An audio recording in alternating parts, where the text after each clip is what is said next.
Fala pessoal, bem-vindo a mais um vídeo do canal Vascaínos por Amor. Meu nome é Rodrigo. Quem puder deixar o like, se inscrever no canal, compartilhar. Agradecer ao pessoal, chegamos a 1.500 inscritos, agora já estamos com 1.520. Faltam um pouquinho, 80 inscritos para a nossa nova meta de 1.600. O pessoal tem gostado, tem acompanhado o canal, muito legal, fico bem agradecido a todo mundo aí que tá dando essa força aí no canal. E eu sempre falo, galera, quem quiser dar uma opinião, dar uma sugestão, o que achar e o que a gente deve fazer no canal, fiquem à vontade. O canal tá aqui pra gente sempre tá batendo um papo e falando de Vasco. Já fiz um vídeo, né, falando do jogo de ontem. O Vasco empata com o Curitiba no finalzinho.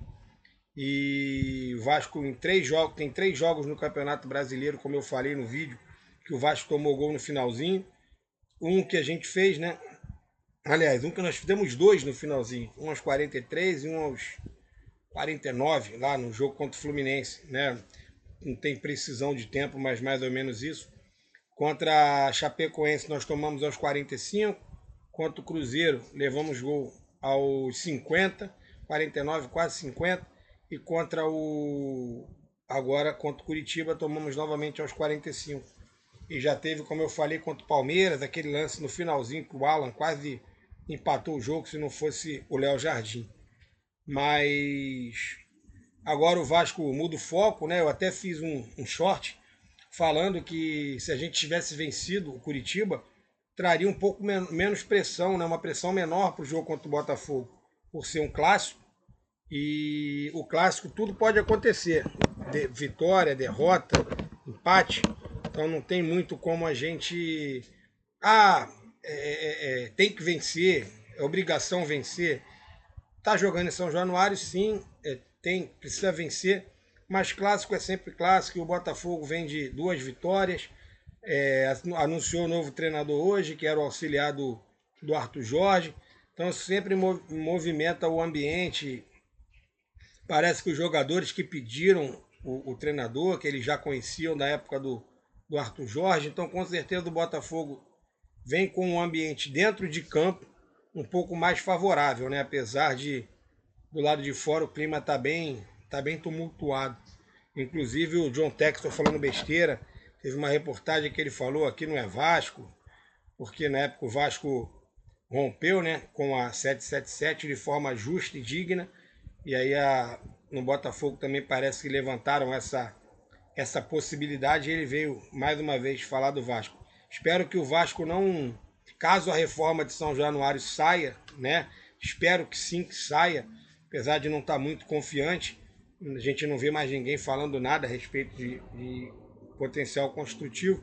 Que o Vasco procure outro lugar para jogar, que não faça nenhum tipo de parceria com esse cidadão, né? Com esse senhor.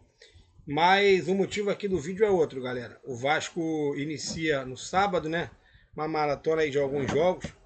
O Vasco pega, né? Coloquei aí na capa, ó. Sábado, o Vasco pega o Botafogo em São Januário. Dia 7, o Vasco vai a Florenço Sola. Estádio, né? Desculpa. O Vasco vai à Argentina, no estádio Florenço Sola, enfrentar o Barracas Central da Argentina, pelo primeiro jogo da fase de grupos da Sul-Americana. Joga sábado e joga terça-feira. Depois o Vasco vai viajar ao Brasil, como o Renato falou ontem na entrevista. O Vasco atravessa o Brasil para enfrentar o Remo no Mangueirão. Depois o Vasco volta em São Januário, também pela Sul-Americana, na fase de grupos, para encarar o Audax italiano. E dia 18 o Vasco joga contra o São Paulo, o jogo do turno em São Januário. Então, como é importante, gente, ter elenco, né? Porque eu sempre converso, posso receber aí algumas críticas no vídeo, né? O pessoal pode não gostar, mas enquanto não tem elenco o suficiente, eu sempre sou a favor de poupar os titulares, né? Pelo menos nesse jogo da Argentina, porque o único campeonato que tem rebaixamento é o brasileiro. A Sul-Americana não tem e a Copa do Brasil também não tem. Dão dinheiro, mas não tem rebaixamento. E o que adianta você ir bem num campeonato, ganhar uma competição e ser rebaixado para a Série B na principal competição do país? Então, assim, eu sou a favor, sim, de um time misto, ou um time completamente reserva. Eu já escalei algumas vezes aqui um time Fusato, Puma, o Lucas Freitas, né? E aí vai ter que arrumar um zagueiro, pode ser um menino da base.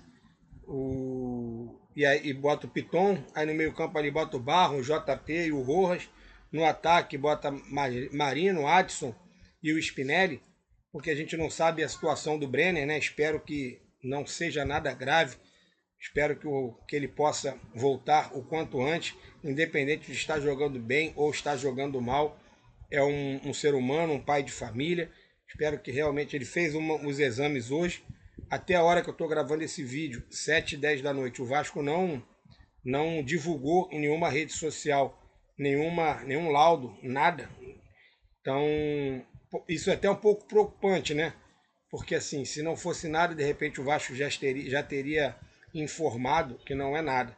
Mas enquanto não sai nada, a gente fica no aguardo, esperando que ele possa se recuperar. E é isso aí, galera.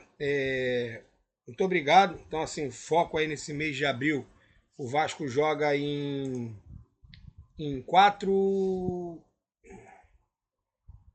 12 dias, o Vasco faz 5 partidas, né? 18 menos 4, 14, perdão, galera. 14, 18 menos 4, 14. Em 14 dias, em 2 semanas, o Vasco faz 5 jogos. Então espero que o Vasco se saia bem nesses jogos, que não tenha nenhuma lesão. E espero realmente que o Brenner não tenha se machucado, é porque o Vasco vai precisar de elenco.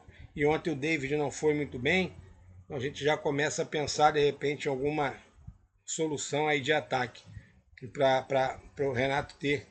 Porque o Matheus França, infelizmente, não dá. O que ele apresentou contra o Grêmio, o que ele apresentou ontem, tá complicado confiar no Matheus França como centroavante.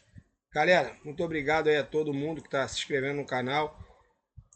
Quem puder continuar se inscrevendo para a gente chegar aí na nossa meta de 1.600 inscritos, eu agradeço.